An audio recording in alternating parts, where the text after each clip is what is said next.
Yeah, I'm King Fast. I'm a R&B singer-songwriter. Okay. That's one word.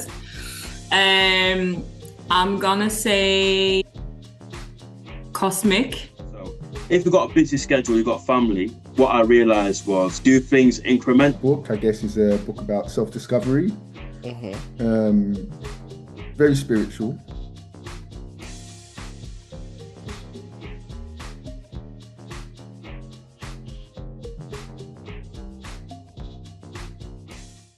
Hello, welcome to Thando Writing, and I would like to introduce Ricardo. So, just a quick introduction. For those who've never met you, what words would you use to describe your book or your writing style? Okay, so my book, I guess, is a book about self-discovery, hmm um, very spiritual, and understanding that there's something so much more greater to life than I could have ever imagined. Yes. And my writing style, I would say, is very much like journaling type. So like a eye into my mind, very personal, sort of just diary type writing. So very like relatable. Yes, very relatable. Okay. So I would say the first question I have is, so where did your love of creativity start? Like, where would you say it kind of you went, oh, okay, actually, I have something creative in me that I want to just get out there into the Mm. world. I would say, funnily enough, it started with poems. Mm, So I was in the Marines for 10 years and I did my first tour of duty, no, my second tour of duty in Northern Ireland. So you spend a lot of time in these super sangars where you're, just overwatching the arcs of the base where you're living in. And I find myself to kill time just thinking of things in my mind. And it's weird what comes to you, right? And so what mm. would come to me were these poems. And so I found myself just creating poems. So yeah, that was where I guess I first had my taste of creativity and what it was that I, as an individual, wanted to create. Interesting with the Marine, because I've obviously knowing you as a person, would you say that because the war, yeah, there's a lot of soldiers who have become writers and poets because of the influence of war and what you see, and it's very introspective. And I Mm. remember you said the word your book's very spiritual. There's a lot of writers and authors who have come from a war background, and their work is very spiritual. Like, is that because you're in a space where you can just step back and just observe everything? I feel it's because, and not everybody who joins the military or is in that sort of life will become spiritual, Mm, I guess.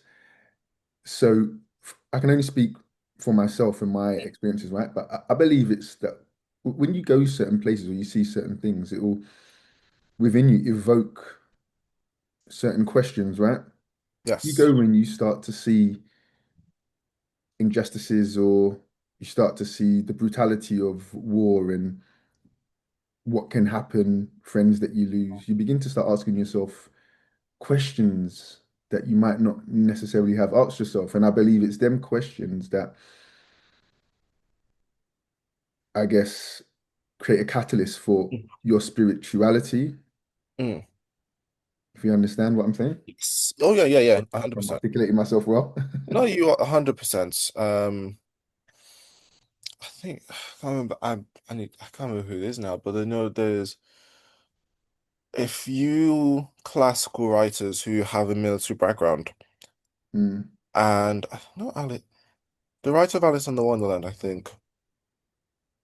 I need to double check that within myself now, but it's just the theme of writers that have a military background is that sense of spirituality, that sense of just it either goes from a sense of justice and what is justice to how do you heal yourself? mm, What's the next stage? Like it's some writers kind of have both, but there's always those two themes of here is justice.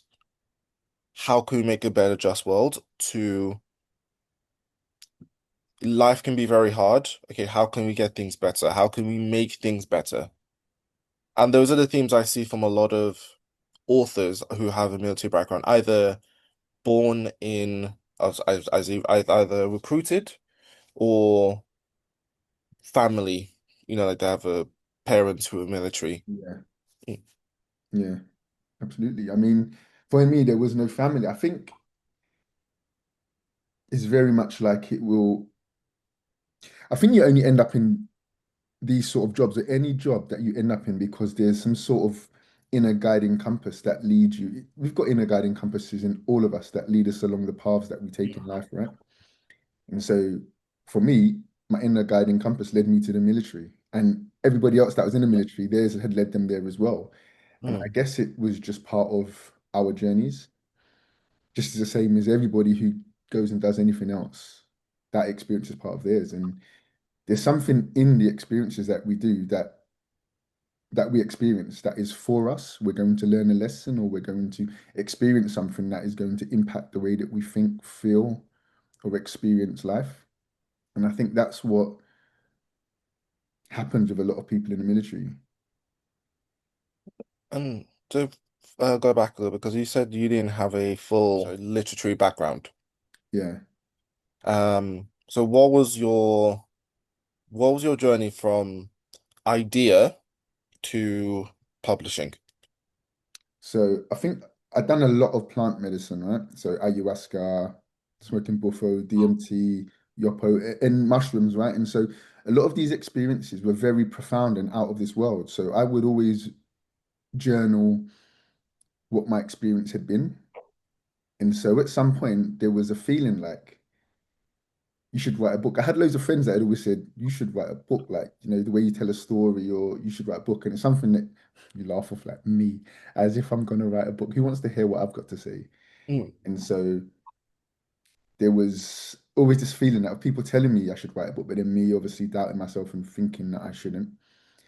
Until one day I had enough material and a friend came onto the contract where I was working and he just published a book. And so the feeling was this guy, an ex-Marine, has published a book and achieved it.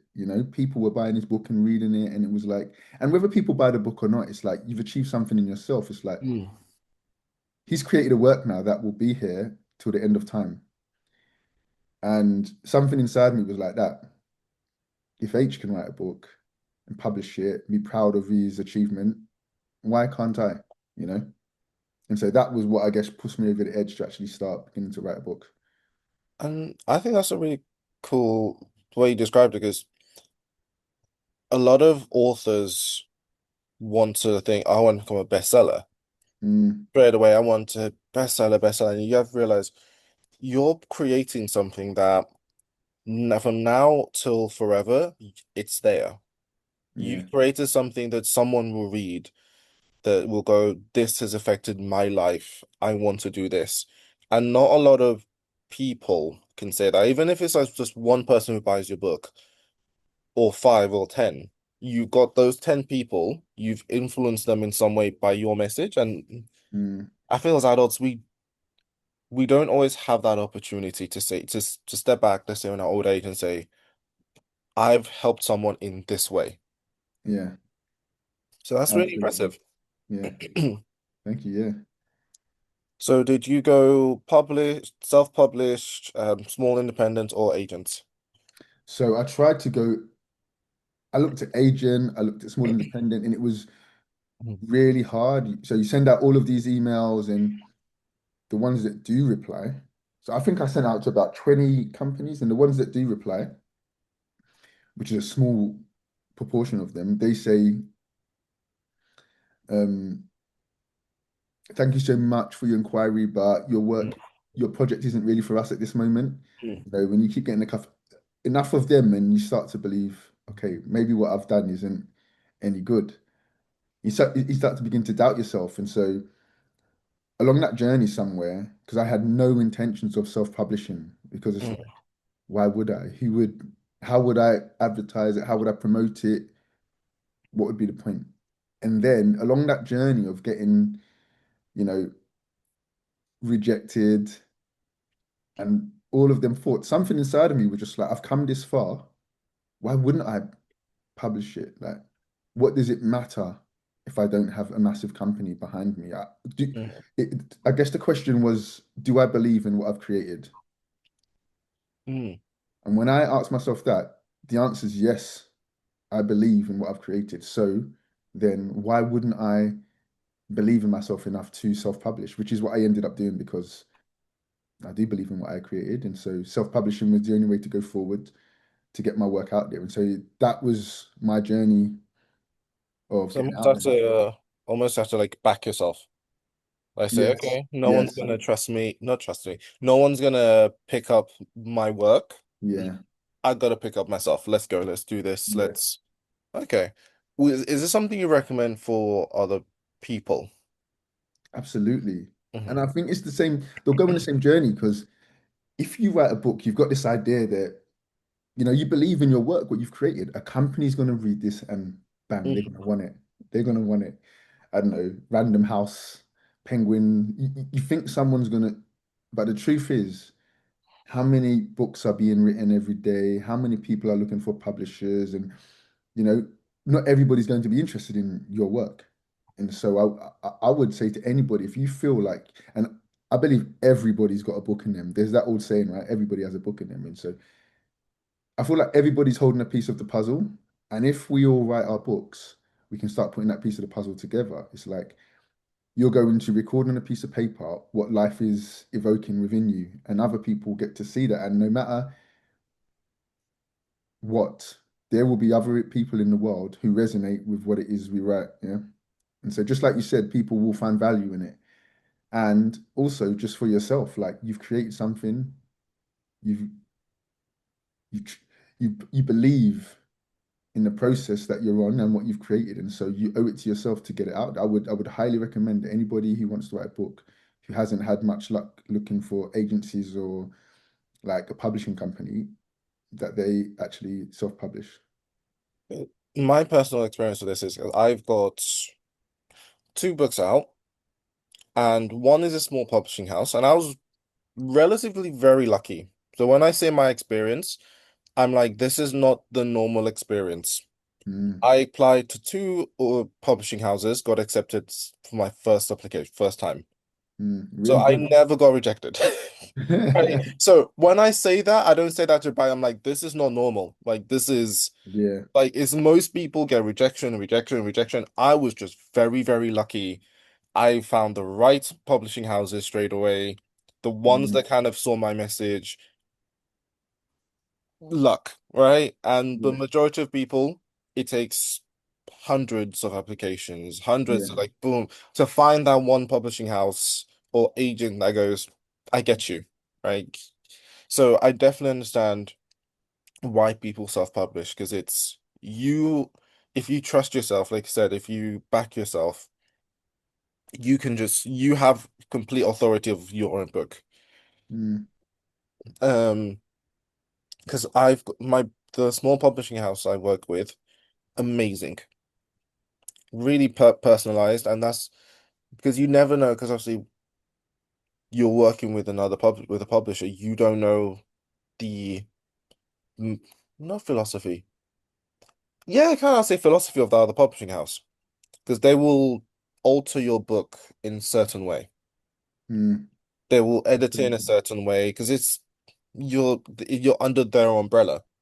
Yeah. So there is a freedom of self-publishing. Um, I've had one good publisher. My big publishing house I worked with is I will never disparage anyone, but that was not the best experience. So it's Mm, almost you can go for a big publishing house, that doesn't mean it's going to be a good experience. yeah. So sometimes it's just sometimes I would recommend just back yourself. Yeah. Because like your voice can get lost. Your message, what you're trying to put out there, the truth of it can Yes. be lost.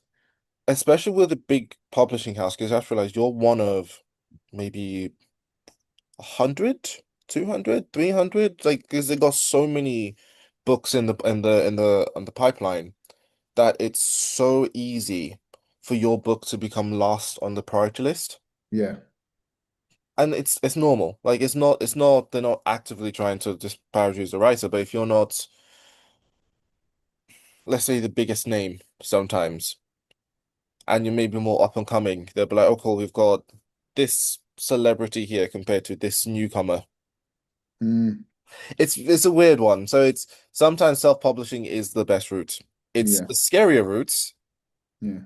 Um, is the best route. Have you seen any like competitions or awards for self-published I've seen work? some on the internet. I haven't really followed through with any of them. Like I say, this was the first and only book I've written.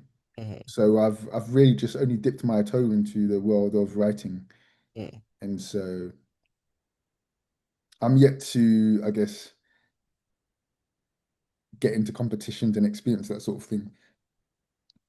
I definitely recommend just for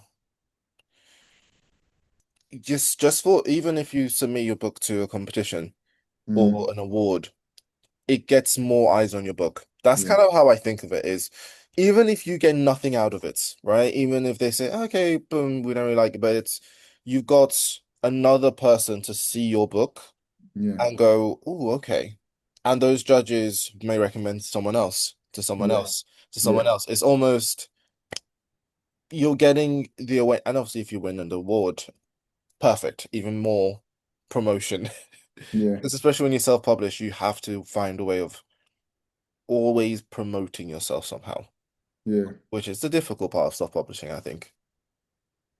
Definitely.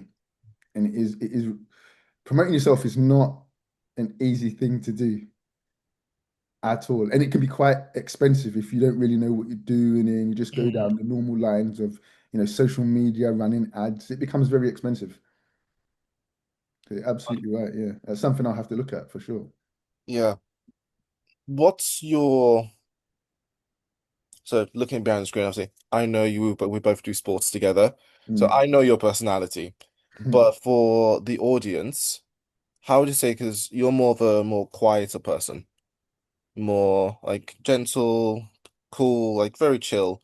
What would you say for someone who is quite chill, quite calm, to self-promote themselves? What advice would you give?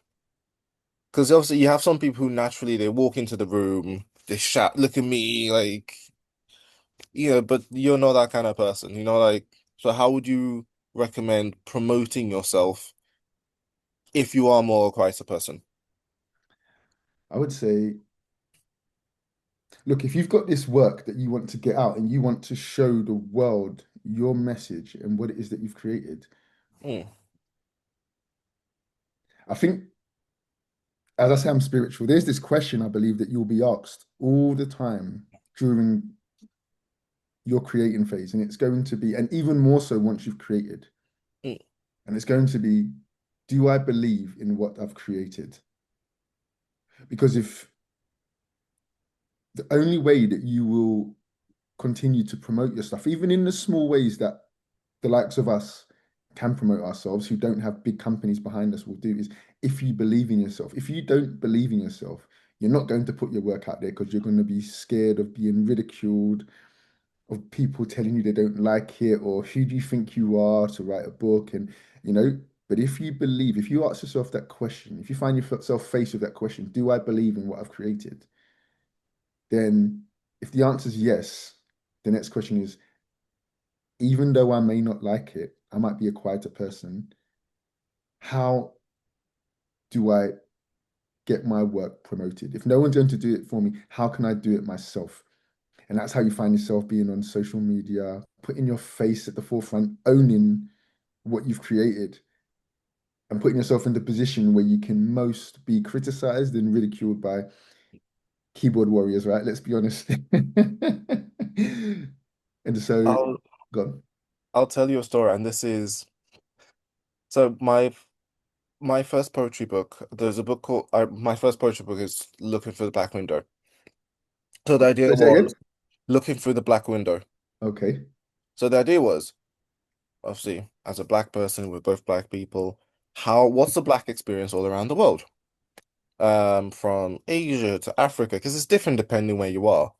If you're Afro-Latina back, it's different from being Western, it's different from being African. Like Mm, it's not just a negative experience all around. It's different ideas, different ways of belonging. yeah.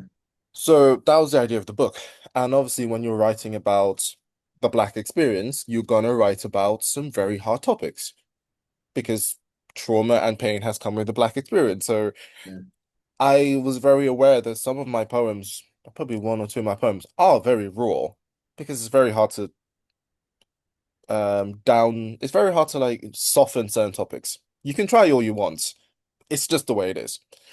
So one of my poems, I sent it to a reviewer, and I remember it's the rawest one. Like un it's unapologetic. It's in my head, like in the civil rights movements, you have that one person's like he has the band like goes to the protest, that kind of unapologetic. It was that Yeah. kind of poem because there's no way if I could filter it. And the reviewer was like, it's it's very simple, it's barbaric, it's not very good, there's no skill to it. And this was the review he published.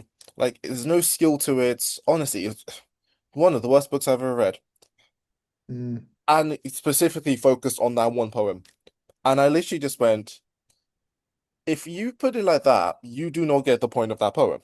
mm, Like that's why, like, yeah, do you believe what on your work? I was like, I believe my work. I believe the intention of the work.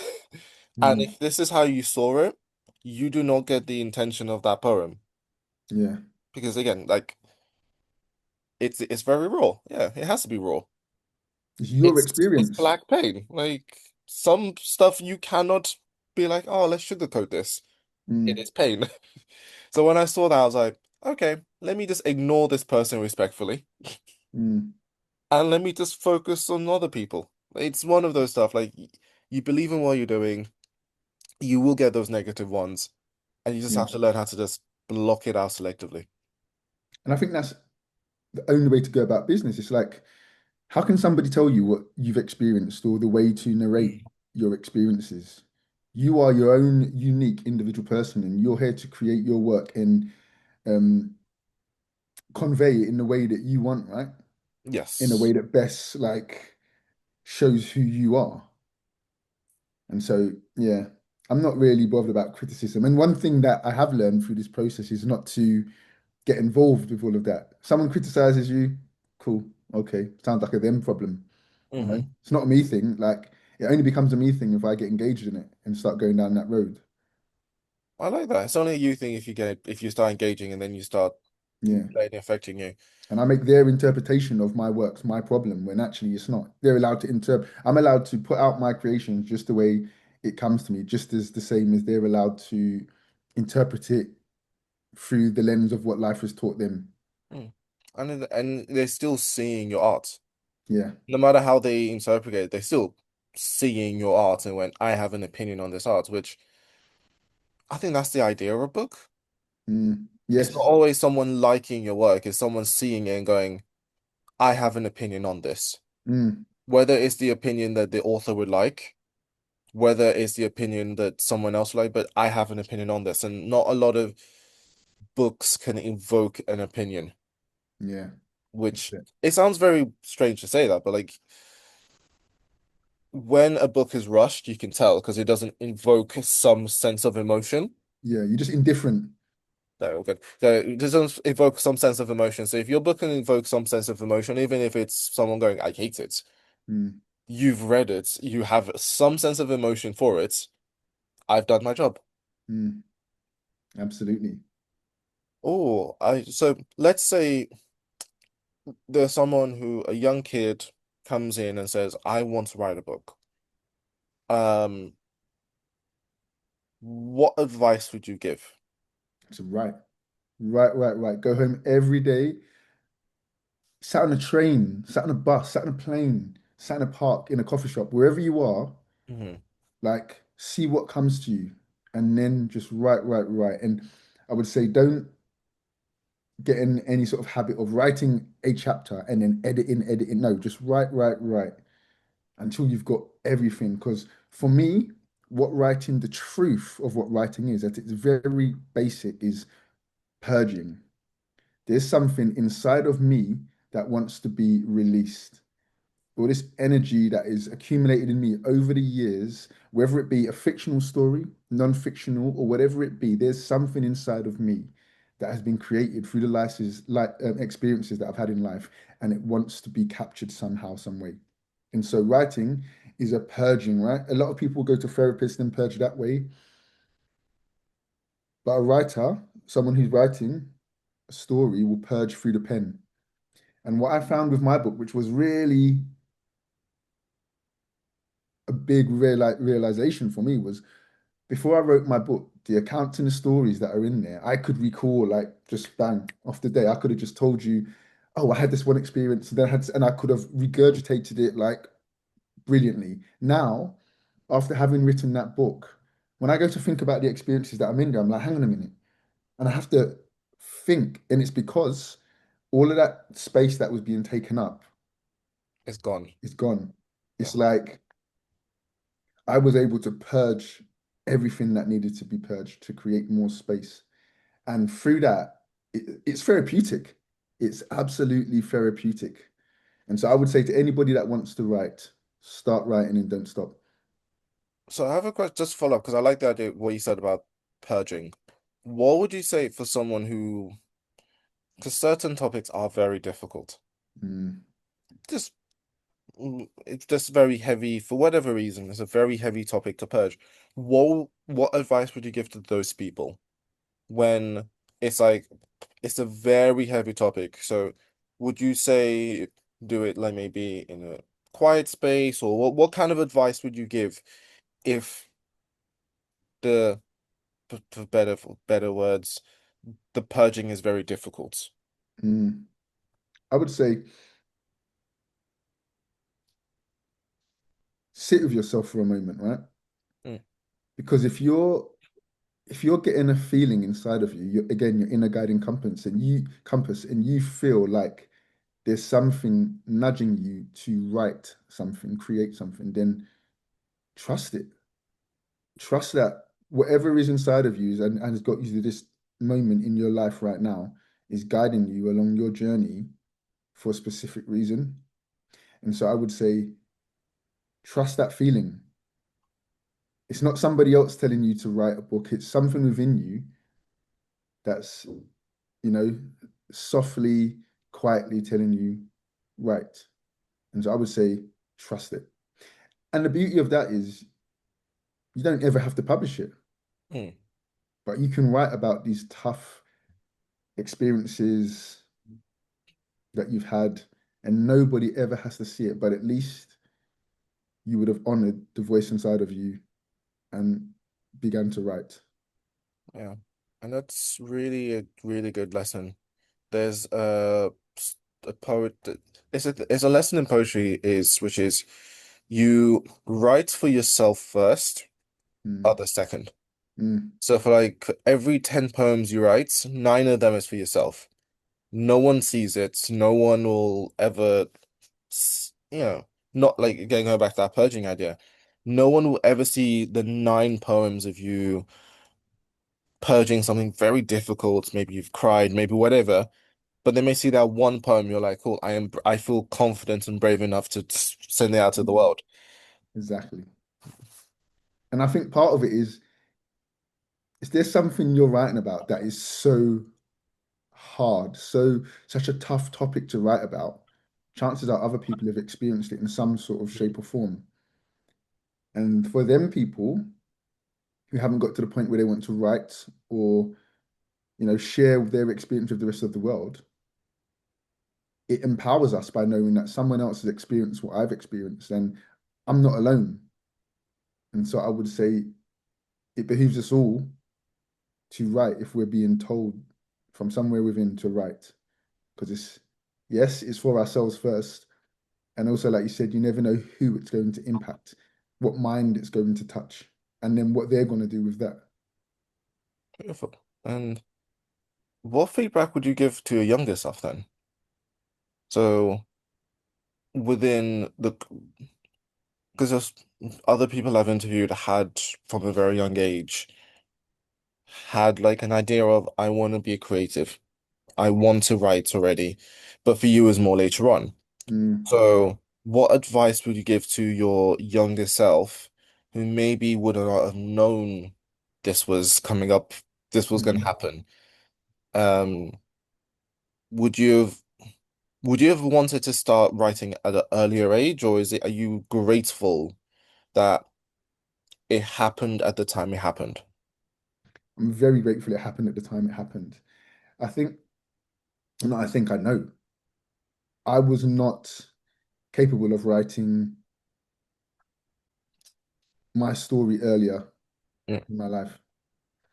And I think everything that happened or that I experienced had to happen to lead me to the point where I was able to write and be confident enough to write.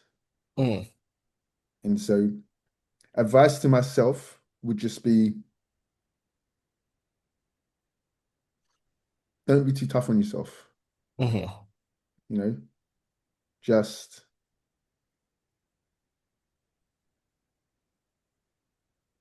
don't take everything so personal, you know, try and see the joy in life, show yourself love, mhm. and trust that if you feel something inside, it's meant for you. That's that's that's so true because. I think it's probably just a young teenage thing as well. When you're young, it's so hard to just to be like, I must do this. I have to do this. If this is Mm, not, I think it's a growing up thing, but just being able to be patient with ourselves is so important. And what you said about not being able to tell your story at a younger age, I think there's so many people who are in that situation where maybe at that time they weren't ready, mm, and they're like, all of they've gone through so much, and you speak to them like, oh, but you should write a book about all this. And like, you're just not ready. yeah, So, absolutely. I feel like when you're young, and let's say when we say that we've gone through all of this, we're talking yep. about the isness of life, right? Life's experience, Yes. the ups and downs, trials and tribulations. So when you're younger and you're experiencing suffering or tough experiences in life, all you see is suffering. Yes. You don't realize until you get older and you're able to, by the accumulation of all of these experiences, and you're able to see through the lens of all of it, the totality of everything you've experienced, that actually through all of that suffering and the hardships you've had in life, that is where so much of the value is. Yes. Because without them hardships and suffering, you wouldn't be able to begin to ask yourself the questions that you do now and have the depth of insight that we do when we look back on our lives, right? So we need them sufferings and them hardships to become who we are today. And just to circle back to where we started the conversation with at the beginning, there's a very, I know we had this conversation. Certain experiences really make you very reflective. Mm, Um, because I have a background in war and conflict, and obviously you have it through the Marines. Certain experiences just makes you see the world differently. Makes it obviously everyone is reflect as we age, we get more reflective anyway. But mm. certain experiences kind of boost that reflectivity. Like it's Of almost like course. you see it and you're in that situation. Whether for me, my experience, I was a child of war. For you, you're a Marine, but you're still in that environment of, huh, how does, why is this like this? What, Yeah, you know what I mean? So yeah, of course. for A you, catalyst.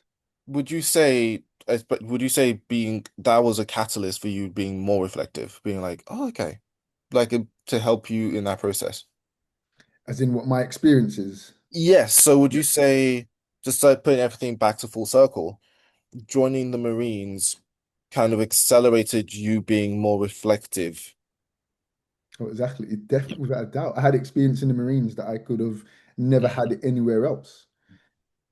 Going to war, going to a country as a soldier Mm, is a very different experience than it is going to a country as a civilian having a holiday. mm, So you get to see countries through completely different lenses.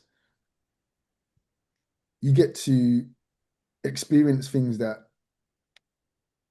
I guess most people don't normally experience. Loss of friends. You get to see things that you would just not normally see walking down the street in the UK. And so I got shot. That had a massive impact on my experience and how I look at life and the things that we go through. And so it was a massive impact on my life and how I view life. And so, yeah, it was something that was definitely needed for me and that helped contribute massively to my story and my experience here as Ricardo Chin. mm. And going forward with also, are you planning to write? That's a two-part question. Going forward, are you planning to write more books? I'll say the first part and then I'll go to the second part. Yeah. I feel like I've got another book in me, but Okay. it's not something I want to rush because I think Mm, the way I feel is that if I rush something, it won't be worthy of what it could possibly be. I think getting that first book out was enough for me to purge everything that I'd experienced in a mm. very raw and first time way. And I believe if I do write another book, which I believe I will, it will be, I guess, more in depth. And now that everything's settled, and Mm. it will, yeah, yeah, and it will capture my feelings around obviously where I am at that point and everything that I've gone through up until then. That perfectly leads me on to my second part, actually, which what would be the next approach for the next book, which you've answered quite perfectly, but do you want to expand upon that? Yeah, so I think I'm called very much towards the sadness in life. And so my book title will be around that.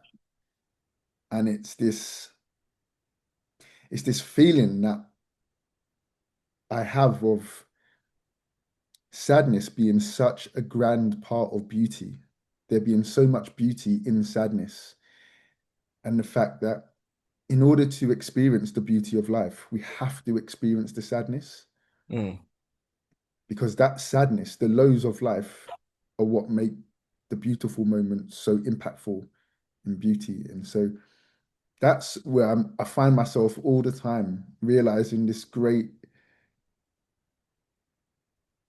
gratitude for sadness that I've felt in my life, knowing that I have no control over it. The people I mm. love and care about will die, will have health issues, and it will impact me massively, and I have no control over that. And the sadness I feel from that allows me to feel the lows that are the contrast for me to be able to feel the highs. So the way I understand that, because so correct me if I'm wrong, it's almost the low moments in life helps frame the happy moments better. Yeah. Yes. So it's almost like, yes, this could be worse. In hindsight, it's kind of like, let's say a situation you see when you able to see things as a full picture instead of just Mm, rose tinted glasses. It's here's the rose tinted glasses, but the glasses look a lot better when you put the context of, but this and this and this could happen. yes. Am I Exactly. correct? Yes. And then even from that happiness, sadness, I get to sit back and look at, okay, so this is why they exist. Mm, They exist so that one can have the true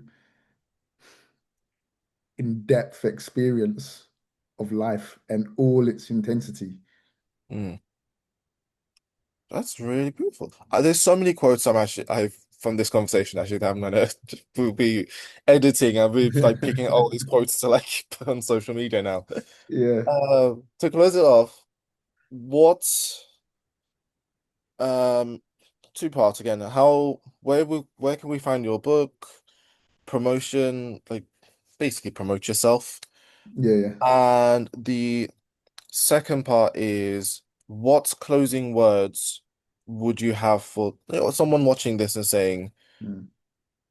what lesson would you like to give to the audience watching So I would say, or first of listening? all, Because it'll be list audio and video. yeah, of course. I would say, so my book is called A Few Words from an Absolute Nobody.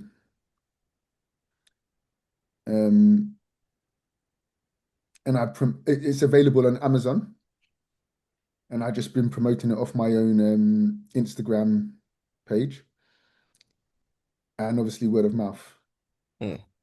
I would say my message to anybody watching this is no matter what, at all costs, be you and all that comes with that. Because whoever you are, if you're not being you, there is a massive shape-sized hole you missing from the universe. And that's what we need. Like, we don't need anybody else that's already here. We need you as an individual and the uniqueness that you bring and the gifts that you bring into the world, which is what I try to do in every day, whether it be writing, sat listening to music, whatever sort of creation it is that I'm trying to bring into the world. It has to be from the depth of who I truly am, my deepest sense of self. And I think so everybody, it's authenticity. That's what it Mhm. is. I think that's the most important message. Just be you and know that you exist for a reason. And so if you're here, it's because the universe, the world needs you. And so just be you and get your message out there. Oh, thank you so much for this interview. And thank you for everyone who spent their time today. Thanks. Thank you. Thank you so much. No problem.